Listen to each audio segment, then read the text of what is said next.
کہ جس میں مولا علی علیہ السلام کا ساسا ابن سوہان سے مکالمہ ہے.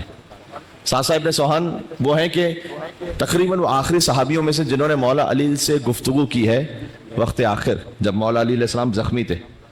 تو اس وقت ساسا نے ایک سوال کیا تھا مولا علی سے. یعنی اب روایت تو شاید کل سناؤں، لیکن اس بات کو سمجھانے کے لیے کہنا ضروری ہے کہ جب طبیب نے کہا نا کہ زہر کا اثر مغز تک پہنچ گیا ہے، تو اس وقت مولا نے فرمایا اس وقت پہ غور کیجیے گا کیونکہ تلوار میں زہر بھی ہے. اور طبیب نے یہ کہا امام حسن علیہ السلام سے کہ اب آپ کے بابا کے بظاہر بچنے کا امکان اس لیے نہیں ہے کہ یہ زہر مغز تک پہنچ گیا ہے. ابھی یہ کہا طبیب نے، امیر المومنین نے آنکھیں کھولی اور فرمایا سلونی سلونی،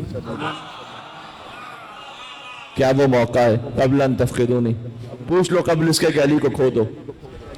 یا امیر المومنین یہ کون سا موقع ہے سلونی کہنے کا؟ یہ علی سمجھانا چاہتے تھے کہ جس کے وسیع کو علم اتنا ہو اور اس مقام پر ہو کہ مغز تک زہر پہنچ جائے تب بھی سلونی کہہ دے، اس کے نبی کو نہ ہزیان کبھی ہوگا نہ نسیان ہوگا. سبحان اللہ.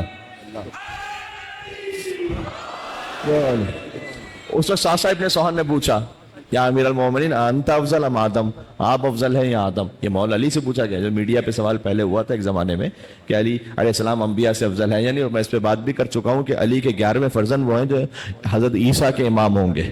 اس پہ میں 2 دن بات کر چکا ہوں میں. تو اب مولا علی کی افضلیت کی بات نہیں، علی کی اولادوں کی افضلیت کی بات ہے یہاں تو جی.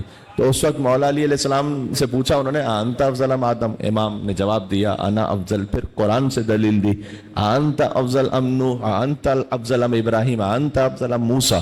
موسیٰ علیہ السلام کا جو سنا ہے نا، تو مولا علیہ السلام نے کہا کہ موسیٰ انہوں نے فرعونیوں کا ایک مارا تھا. تو جب وہ ہجرت کرنے لگے تو اور فرعون کے پاس جب وہ گئے، اللہ سبحانہ وتعالیٰ نے کہا کہ آپ جائیے اور فرعون کے سامنے کلمہ حق کہیے. اذهب الى فرعون انه طغى، اس نے طغیان کیا ہے، فرعون کے سامنے کلمہ حق کہیے. تو موسیٰ علیہ السلام نے قرآن میں اس کا ذکر ہے. موسیٰ علیہ السلام نے کہا کہ پروردگار میں نے تو ایک مارا ہوا ہے ان کا، تو ہارون کو میرا مددگار بناتے. رب اشرح لی صدری ویسر لی امری واحلل عقدۃ من لسانی یفقهوا قولی واجعل لی وزیرا من اہلی ہارون اخی. ہارون کو میرا مددگار بنا دے تاکہ میں جاؤں تو ہارون میرے ساتھ ہو.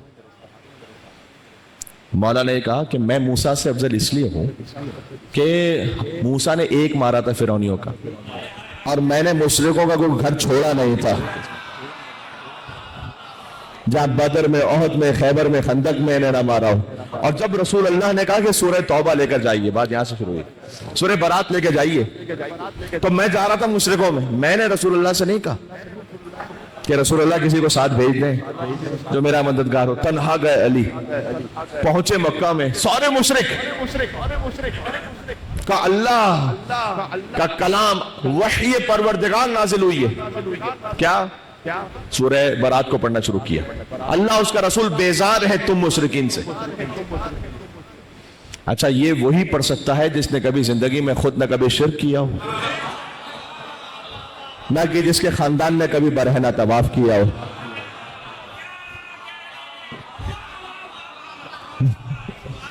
یہ وہی کہہ سکتا ہے اور وہی سورہ وہ سنا سکتا ہے. یہ بھی سورہ امیر المومنین نے سنایا. اس پر میر حنیف رحمۃ اللہ علیہ نے پوری ایک نظم کہی ہے، پوری منقبت کہی ہے، یا پورا مرثیہ کا کہ جس مرثیے میں وہ اشعار کہیں. تو اس میں ایک ایک نبی کے، حضرت آدم کے لیے حضرت نوح علیہ السلام، حضرت ابراہیم، حضرت موسیٰ.